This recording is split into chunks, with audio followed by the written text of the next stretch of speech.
Coming up on Open Source with Tony Mottley, Rich Pirrotta has been a C-suite level executive at multiple corporations. He has unique insights on the secret sauce that makes a company successful, and he also has some ideas about why some others can't get out of their own way. So for about $1,000 and a small change in how people were being treated and cared for, that organization completely started turning around, starting in the operating machines with blue-collar operators who had not been respected, who had been talked down to, who had been penalized for making a mistake.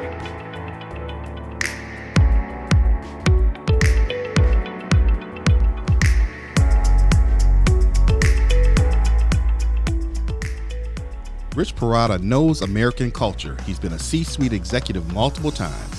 What role does culture play in the success of a business? What are some of the best practices that some corporations are missing? Rich Pirrotta has been involved in turnarounds, restructuring, and entrepreneurial startups. And he joins me now to share his informed perspectives. Rich, welcome to Open Source. Thank you, Tony. Glad to be part of the program. Rich, how do you see yourself? I mean, if I met you at Kroger and said, what do you do? What would you say? I would first tell you that I've had a pretty broad career, a lot of different experiences. One of the things I like to do is, though, I love to learn. So all the different experiences I've had kind of follow that trait. And I like to learn from people, situations. I mean, I've had a chance to work in about 35 countries, organizations of all sizes, from entrepreneurial startups, small business, to businesses that are $500 million, $1 billion. I've spent I'd say about a third of my life working as a management consultant. I worked for Deloitte Consulting for a while, then a couple other firms. And I've spent the other two-thirds of my career as a line executive working at the C-level in a variety of businesses, mostly technology and manufacturing, technology, software, IT services providers, and manufacturing tier one component suppliers. So I've been blessed to see a tremendous amount of how business works in the U.S. and then also globally. And, if we met in the supermarket, I would be, keenly interested in your perspective, what you are doing and how you view the world, because I'm a keen follower of people. I think everyone's got their own story, and I like to be able to learn about it. Now, that's interesting that you say that. When you think about the multitude of places that you've been and companies that you've worked for, consulted with, what are the commonalities in terms of a successful operation? What do you see? So the principles, and I think if you read the U.S. books or, when I was in business school, the case studies, the things that you would go through, the principles have not changed, but even though the buzzwords and the way people describe them have changed. But I really see three principles, Tony, in a successful organization. The first one comes down really to what I would call transparency and communication. And by that, a successful organization, a successful culture is one that has open communication. In other words, if you're going to go look for information, you can get it. People are not hiding information as a means of retaining power. And most of all, people are acting with integrity. And by integrity, I'm really talking about, telling the truth. Oftentimes I hear a phrase that's popular today, speak truth to power. And I agree with that, but I'd shorten it, and I would just say, speak truth. As people of faith, Tony, I know you and I know that lying is not our natural language. So if you end up in an organization where not telling the truth, telling half-truth, white lies, deceit is the way that things get done, that's not going to be successful, and that's not a good place for you. So the first principle, transparency and communication. The second one I would say is, does the organization care about people? And it generally doesn't take you very long to discern that, hopefully even in a recruiting process as you come in. But it's the way the organization chooses to treat people. And I'll give you one example. I got called into a turnaround situation in a tier one manufacturer here in the Southeast Michigan area. Myself and a colleague went in, and we went in to help the company. It had been losing money for the better part of 5 years. It wasn't that big. It was about 60 people, about $20 million in revenue, but they had some real issues. So the prior management was asked to step aside, which I think was wise from the owner's perspective. And myself and my colleague got into the organization and tried to learn and take an understanding of, what's unfolding here that is contributing to poor performance. And we went, it was, again, a manufacturing organization. So we walked out to the shop floor. We were running about 20 or 30 horizontal machines making components, for automobiles. And, we talked with a bunch of the blue-collar operators there, good people, probably had a high school education, didn't go to college, but certainly knew machines, certainly knew quality, certainly knew what they were there for. And as we got to talking to them, we asked questions. We said, hey, what goes on here that you'd like to see changed? And they had a couple good ideas, but almost to a person, one idea stuck out. And when we heard it, we couldn't believe that was the culture they were operating under. Because what they said to us is they said, look, we're wearing uniforms with the company name on it. We said, okay, is that a problem? They said, well, we really don't like wearing them. And worse, we have to pay for them out of our paycheck.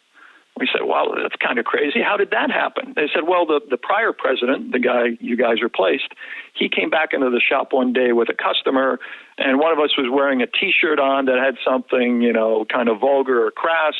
And the president, after the customer left, he came back. He said, look, we're changing this. You guys are going to wear uniforms, and we're taking it out of your pay. And so we said, boy, that sounds pretty lousy. These guys are not making a lot of money anyway as machinists. And so we said, well, okay, let's reverse it a little bit. If we were to get rid of the uniforms, how can we be assured that, the folks working on the machines are not going to wear the kind of clothing that created the program in the first place? I don't think they expected us to ask that question, but they talked, the foreman talked, and they said, look, if you guys get rid of the uniform, we will police ourselves, and if someone shows up for work not wearing something that's appropriate, if a customer came through, we'll ask them to go home. And we just looked at them and said, okay, is that what you want to do? We said, yep. Shook hands, done. And then the second thing they said is, it'd really be nice to have a couple polo shirts or something with the company logo on it, because we do like to wear those from time to time. We're proud of the organization. We said, no problem. So for about $1,000, and a small change in how people were being treated and cared for, that organization completely started turning around, starting in the operating machines with blue-collar operators who had not been respected, who had been talked down to, who had been penalized for making a mistake. And, I'd love to tell you that everything was that simple, but when I talk about whether or not an organization cares about people, in that particular group, the blue-collar workers were like, management doesn't care about us. They're making us do these things and it's costing us money. Therefore, we're going to kind of pretend to go through the paces and do whatever. And in 3 months, that and a couple other changes, we had the organization completely turned around. I'd also share one other quick example on people. I did some work in Europe and Eastern Europe a while ago in some manufacturing facilities. And one of the funniest things I ever heard, Tony, and I keep it even to this day, I was working in Russia in a manufacturing facility. And I'm an engineer by training before I went back and got an MBA. So I know my way around a manufacturing floor, walking through, knew a little bit of Russian, not a lot, go through on the tour, talking to people. And finally, one of the workers there, he motions to the interpreter and he wants to have a conversation with me. So the guy asks a question, and the interpreter says, hey, the man here says, hey, you don't really understand what's going on here, do you? And I kind of laughed, and he kind of laughed. I mean, that's a universal language. And I said back to the interpreter, tell him I have a general sense, but I'm always happy to learn what is really going on that I haven't seen walking through the factory. And then he said, tavarish, which is like the Russian for comrade. He said, well, here's the way it works in our factory. They pretend to pay us. We pretend to work. And it was such a funny statement. Russians have a great sense of humor, but in some sense it was true. That was the expectation of their culture. And I have always remembered that, Tony. And I tell you what, even in the U.S., I've come across some places where that Russian proverb seems to apply. There's people going through the motions. And to me, that's a culture where the organization has said, we don't care about people. So those are two primary principles. And I'll stop before I go on to the third, if you have a question. Well, I mean, I think those are great shares that you've given us. I have a couple of questions. I want to go back to the manufacturing plant in the United States where they had the uniform issue. And I wondered, is it sometimes, is it that simple? And why is management often missing that level of communication that they can solve an issue like that? Why is that? Well, good question. I actually think the answer is pretty simple, Tony. There's a lot of bad leaders. There's a lot of people in leadership positions that are there. Who knows how they got there, but they're not there for the right reasons. And therefore, they're not going to perform well. And I can tell you, having had a chance to have been a leader in all types of organizations since I was in college, a good leader will recognize another good leader. And likewise, a good leader will recognize a bad leader. And just like you in your profession, Tony, and the work that you've done in communications and television and all the mediums you've worked in, it doesn't take you very long to identify someone working in your field that doesn't know what the heck they're doing, right? So it's the same in leadership. Unfortunately, I think a lot of people, myself included, we have a lot of scar tissue from working for bad leaders. And I think anybody who has leadership capability and really cares about people, it's incumbent on you to step into the gap and try and fix that. I don't know how many people I work with where I might be the first person that was a halfway decent leader for them. And I'm not saying I'm the greatest leader, but at least I care about the people in my organization, and I'm going to do the blocking and tackling and communicate with them and try and tell them where things stand on a regular basis. Some people have never had that experience. And so when you look at a situation like what's happening on manufacturing, it's pretty clear to me the first guy who made that, he wasn't a leader. He didn't think anything about the consequences of doing that, and he didn't care about his people. But to me, the litmus test is the people one.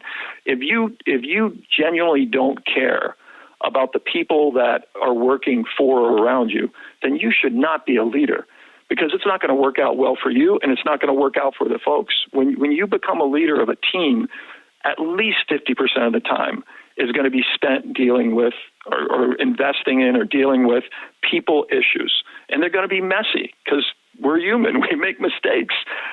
If you don't like doing that, if you don't like, rolling up your sleeves, getting other people, help them solve some of the challenges they have and inspire them to go to the next level, then please don't be a leader, because you will be very frustrated and the people working with and around you will feel that same frustration. Is it true that, I guess, if a person can come in a leadership position and increase the profits, that it doesn't matter? Oh, yes. Is that what we're seeing? Yeah, it doesn't matter? As long as they're making more money, it doesn't matter? No. Well, let me go back to good question. Can people come in and do it? Yeah, it happens all the time. It depends, and that's why it comes back to the culture of the business. What does that business really value? Does that business value profit above all else? So it doesn't matter if we hire 500 people this year and fire the same 500 next year? Is that what drives it? Or does it value folks who can come in and help contribute to growth and profit, but do it in the right way? I mean, every business wants to grow and expand their market and be able to provide goods and services profitably. That's what leadership wants to do. That's what everyone in the organization should want to do. I mean, I've yet to meet a C-level executive who's not under that type of pressure to perform. But if you're a leader in an organization, your job is to harness and marshal the resources, get the barriers out of their way, and let people do what they can do. And if you're not a leader in an organization, you should be supporting your leader to get those things done. So I don't think if it's a matter of profit at all costs, Tony, then time to go look for some other organizations, because ultimately that culture is not going to care about people. Are you saying also then, I guess, that if you create the proper environment and develop the communication, there'll be success or growth or benefit to the company anyway? Is that right? Yes. And that gets to the third principle that I think hasn't changed. But you mentioned something critical to me, which is the blueprint. I believe that every company has a blueprint for their culture. I love working with entrepreneurial companies because if you set that culture correctly at the very beginning and are able to reinforce that blueprint over time as you grow, you can develop a powerhouse of an organization, somewhere where talent wants to come and work, somewhere where you have growth, profitability, and opportunities. So it really takes a market. A long time ago, I worked with Chevron, pretty big oil and gas company. They were acquiring Texaco. And I went in and worked with them for about a year and a half as a consultant on the integration. And I was, Tony, at that time, Chevron was probably 30 billion and maybe 10, 20, 30,000 employees around the world. I was totally impressed with their culture. Whoever set that blueprint at the very beginning, how many years ago, they did a great job, and the organization did a great job maintaining it. They were professional. They cared about people. They cared about results. They did the right things. I was very, very impressed. So even today, 20 years on, I'm not surprised to see that they're a terrific organization, because that blueprint for culture was set, maintained, and it enables them to go to the next level. But the third principle that is really key beyond transparency and caring about people is accountability. Any organization, whether small, large, nonprofit, government, you must have accountability. Because if you don't have accountability, then it just becomes almost back to that Russian experience. You have people who are playing instead of performing. And if that is allowed in an organization, then over time, the people who are the hard workers driving results kind of say, well, Jimmy's not working that hard, or Mary's not working that hard, and we're still doing the same. Why should I work that hard to drive these results? And I'm just curious, because I didn't get that point. It's lost on me. I'm a little slow. We pretend to work. The accountability point? No, we pretend to work. They pretend to pay us. What does that mean? I don't get it. So in Russia, I'm sorry. So Russia was the worker on the shop floor was essentially saying, here's how it works. We, the workers, pretend to work. We look busy. We walk around. We move machines. We do that. And they, our bosses, pretend to pay us. So in other words, I'm not getting paid very much for this job, but that's okay, because I'm just pretending to work. I got it. Okay. I guess, it's hard to imagine, but I'm sure, and I'm sure it happens here too in some places. Oh, it definitely does. It definitely does. You can walk into some places and people gave up a long time ago.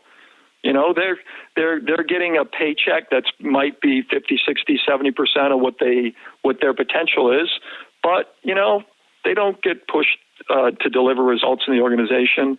There's not a lot of performance. There's not a lot of accountability. You see this in sales organizations a lot.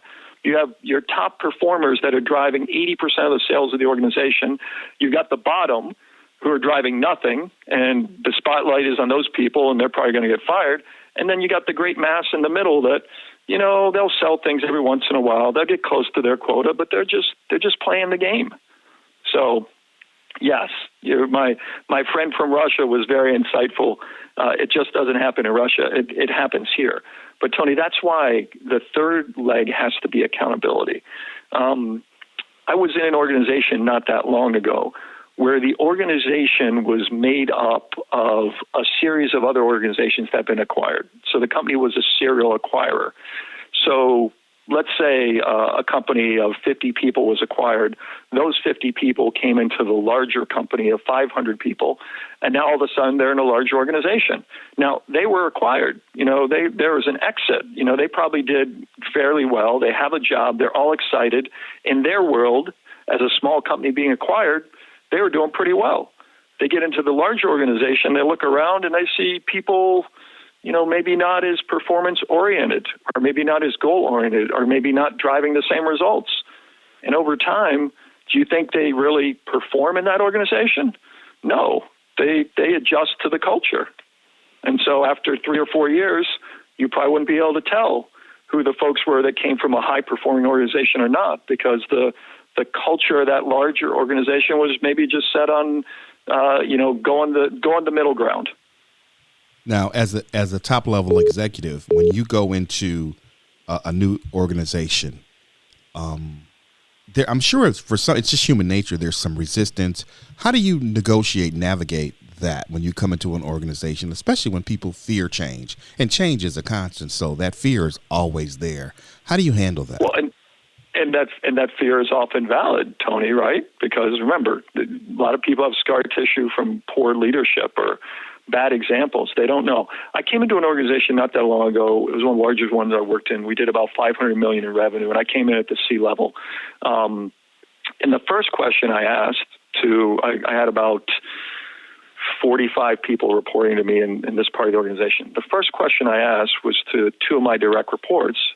I said to them, so, this is a pretty significant role in this organization. Both of them had been there for 5 to 10 years. So I said to them, were you guys interested in this role? And if so, are you upset that you didn't have a chance to get it? Right? So, at least have a conversation, try and take it straight on. What was concerning to me is that neither one of them had really been interested in the role or competed for it. So I had to dig a little bit deeper. And basically it came out that they perceived the C-level in their organization as manic, chaotic, and unpredictable. Things happened all the time, and they just kind of caught the pieces and ran with it. And they didn't want any part of that. They wanted to keep their job. They wanted to drive results, but they did not want to get the spotlight on them for actually, more responsibility and what they perceived was kind of a crazy organization. And that was really insightful to me. So I think anytime you come into an organization at the C-level, you've got to ask a lot of questions because the culture was there long before you showed up, and the culture will be there a long time after you're gone. So you just need to start understanding it.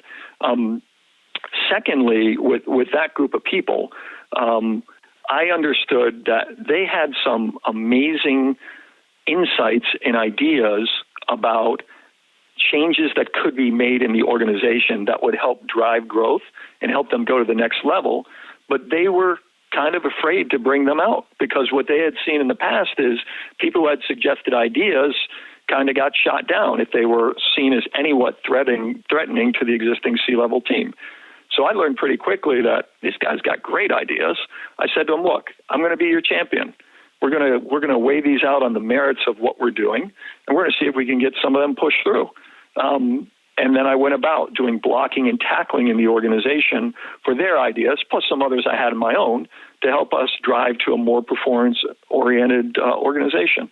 The good news was we got the performance. There's always some level of resistance, Tony, as well. I think one of the things to consider is it's not what you say you're going to do. It's what you actually do. That's what people are going to remember, and that's what people are going to respond to. So when I came in that organization, I gave them kind of an overview of things that I wanted to do. And they all kind of agreed and sat there politely and nodded their heads. But until about 2 to 3 months passed, and they actually learned that I was a person of character, and I was going to be open and transparent and communicating with them, and I was going to execute the things that I was trying to do, they didn't really believe it. They weren't sure. I love the quote from St. Francis of Assisi, and obviously as a preacher, his quote at the time was, "Go out and preach the gospel. Use words if necessary." So when you're a C-level in an organization, you are always being watched for your behavior. Are you going to do the things you said you're going to do? Are you going to reinforce the culture? And how are you going to treat the people? So one example stood out for me. It's probably about 6 weeks in. The organization had not performed on its revenue goal for the month. And the finance team, the team I was working with, they were really worried about it. So I said to them, why are you guys worried about it? I mean, the last I checked, we don't have any role in going out and selling products and services, and we don't have any cost associated with getting in the market. And they're like, yeah, but, management is always upset at the financial results. I'm like, okay, well, let's put the spotlight back on the people who are actually driving those results. And our role here, we're just kind of reporting them and trying to make it happen. So we get into one of the executive meetings, and it went just like my team thought. People are getting upset, voices are raised, fingers pointing. And at one point of the meeting, I said, hey, we're reporting the information and the data, but I think you need to talk to the sales team if you're displeased with the revenue numbers that we have for the month. Don't shoot the messenger. My team was like, yeah. My team was like, wow. And the sales team was like, we're used to the finance team taking all the hits. And I just turned it around because the accountability needed to be with the sales team, not with the finance team. I actually one of my team members was actually explaining why sales were behind in this sector and this sector. And I said, stop. The last time I checked, you don't have any responsibility for running sales in those sectors. We're responsible for making sure we capture revenue correctly. We put the financials together. It's consistent month to month. It's good for reporting purposes. We can sign off on audits. But we're not the ones that are driving those sales. And then the sales guy said, well, but you guys are working the forecast. I said, yes, we are. Forecast coming from you and your group and your team. Yeah, forecast is based on the numbers, basically. I mean, those projections are based on that. So how did you, and I know I read about how you instituted some change there and actually made or saved $50,000, something like that. Tell us that story. Oh, yeah, no, a lot. That organization had been running flat on its revenue for 3 or 4 years, Tony. We were able to drive significant top and bottom line growth. But it started, back to my example, that was when my finance team started believing they actually did have a leader who was a champion and who would take the hits at that level and protect them and give them the opportunity to stretch out and put these other ideas in play. And it was very satisfying for me about 20 months later when one of my head guys, the VP of Finance, he came to me and he said, you know what, Rich, we have gotten more done in the last 20 months than we have in the prior 6 years. And I said, hey, thank you. But first of all, this was a team effort, and you guys always had the ideas of what to do. You just needed someone to be a champion for putting those forth. So we were able to not just make our own part of the organization perform, but the entire organization perform by trying to take a stronger approach towards the culture. And I'm sorry, Tony, the question you asked me was around the length of time it took? Yes. How long did it take? It was probably a 3 to 6 month journey for the organization. That's fast. That's fast. In a corporate situation, again, I think that's fast. It comes back to transparency and communication, Tony. I believe that no matter whether you have good leaders, bad leaders, whatever in an organization, when you start putting facts on the table, the facts speak for themselves. I mean, who is it? Rasheed Wallace, right? Ball don't lie. You know, it's either in the hoop or somebody stole it off you. But when you start putting facts on the table, they're hard to look at. And I have a strong passion to be hard on the problem, not the people involved. So even in this instance that sales was down for the month, I wanted to be hard on why was our sales down, not on the sales team and all the things they were doing, because I knew they were working hard. But let's be passionate about why we solved the problem. In this instance, we found that our forecasting was way off. And, nobody likes to hear that. Okay, how do we adjust that so we don't get ourselves in the same situation in the future? So I've just found when you start putting facts on the table, it helps. And that's, again, why accountability is so important, Tony, because when you start changing an organization, the first thing that most people will do who are trying to, get it their way or push it on an agenda, they'll question the data, or they'll question the people bringing the data, or, they'll just keep running at it. And you've got to stay strong in that and make sure that you're giving kind of unvarnished, unbiased facts of the situation so everyone can see the problem clearly and start to solve it.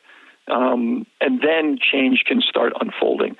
I've been in organizations where it's so vague. It's so, hey, well, he doesn't really own that. It's like 3 or 4 people. If you don't have single point accountability, your organization is not going to perform. Now, we started off this conversation, and you talked about your career, your experience in business school. You talked about the vernacular, the catchwords, and those things have changed, but the principles are the same. You were in business school a little while ago. I'm just going through it now, and you're right. This thing about branding has always rubbed me the wrong way. Everybody now is talking about branding. It's a catchphrase, but what you've talked about today is a reflection of branding, which is people learn that when Rich comes in, he does what he says he's going to do. It's the brand. Your brand is who people think you are when you're not around, and you can't fake that. So I think that's important. That's what the accountability and transparency that you talked about really is. Yep. And the concept is not a new one, right, Tony? I mean, you're seeing it in B School now. I saw it in B School 20 years ago, lived through it in my career. That transparency, sometimes people call it character, doing what doing what you're doing anyway when no one's looking. That's who you are. That's your integrity. That's your reputation. And as an individual in an organization, even as a company, that brand, that reputation is critically important. But there's lots of folks who have written on this. One of the books I like the best is Patrick Lencioni, who's written a whole slew, but The 5 Temptations of a Leader. And going into the ways that leaders fall into traps. As an example, one of his is, you prefer to be popular more than you prefer to make the right decisions. A good leader knows they can't be popular. And if your brand is, hey, I'm going to be popular, and, well, that's only going to get you so far, because eventually you're going to run across situations where, you make a decision that might not be a popular one, or it's going to get made for you. Either way, it's not going to reflect well on you. But I also think there's a lot of good material from Peter Drucker. There's a lot of good thinking that has gone into this area. The hard part is actually doing it, and I think that's the challenge for any leader in an organization. How do you make the right call? I'll give you one other example, because this is a tough one personally for me. But it's very important for the culture. In most organizations, you have some level of hierarchy, right? You got the C-level, vice president, senior director, director. And especially in the millennial time, the time we're living in now, where transparency and open communication might not necessarily respect normal hierarchical boundaries, it's even more important to reinforce the culture. So as an example, I had back to a different organization, I had someone 2 levels below me that went to talk to my boss about an issue that they had shared with me, which was fair, but they didn't get the response that they wanted. And so they went to my boss, the CEO, to see if they could get a different answer than the one that I was giving them. What my boss should have done is said something like the following: hey, I've given Rich responsibility for this area, and he's accountable for what comes out of it. So if you've already had a discussion with him, I trust he's making the best decision for the organization. So you're going to need to work with that. In this case, my boss didn't do that. He listened to it. He thought it was a serious issue. We all got together.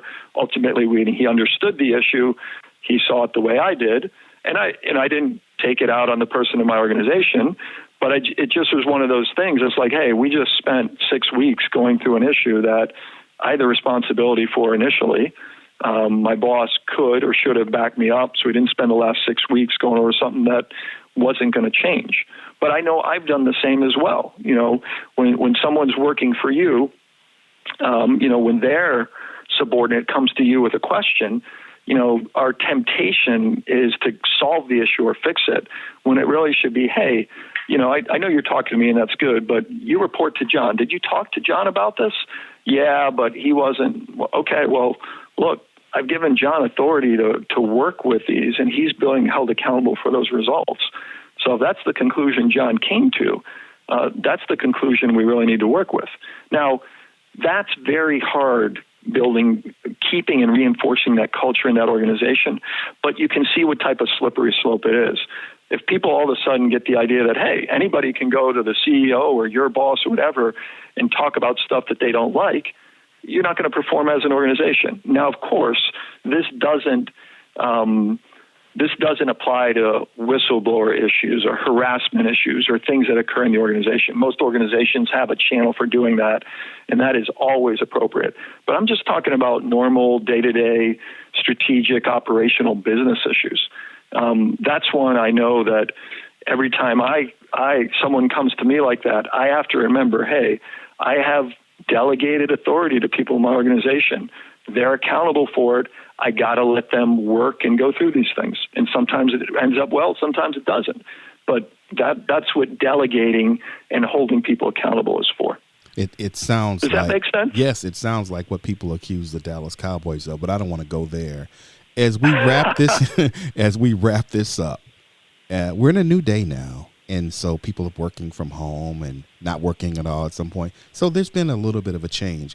How do we get back to business now in terms of corporately? What do you think is important for leaders to consider now moving forward? Well, I think it's a great opportunity to step back and look at the changes that have occurred and think of ways that you need to reinforce your culture. So back to the principles: transparency in communication, caring about people, and accountability. Is your organization weak in any of those areas? And by having people working remotely or in a more distributed manner, is that going to affect how you perform? Can it affect your culture? Yeah, absolutely.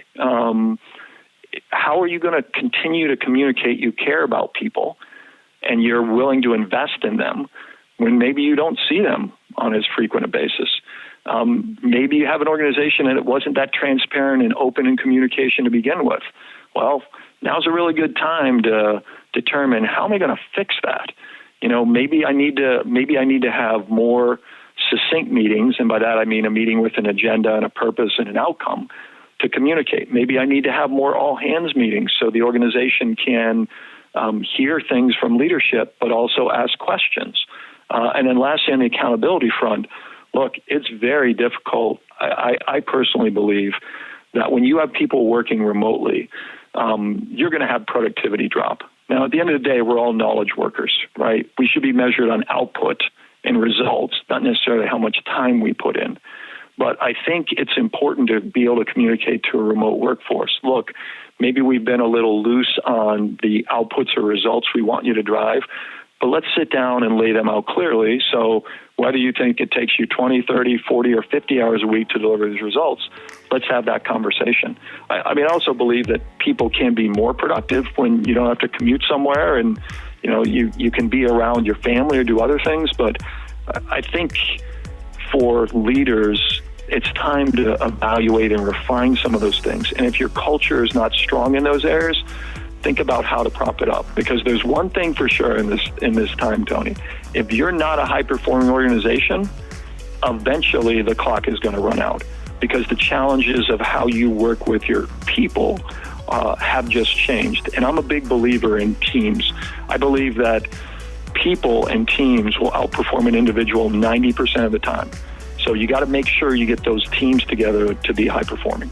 Awesome. Rich, I really appreciate it. I mean, what you shared today, somebody should be paying us for this conversation. But anyway, no, it's really good stuff. And we could talk all day about business, about transparency, about productivity, and I'm sure we'll do it again. And I really thank you for spending a little bit of time with the open source audience. Thank you so much for being here.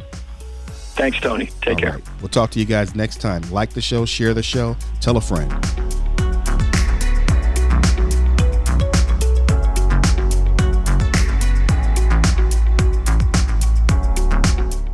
Open Source with Tony Mottley is a production of Duet Digital Media and McLaughlin Media.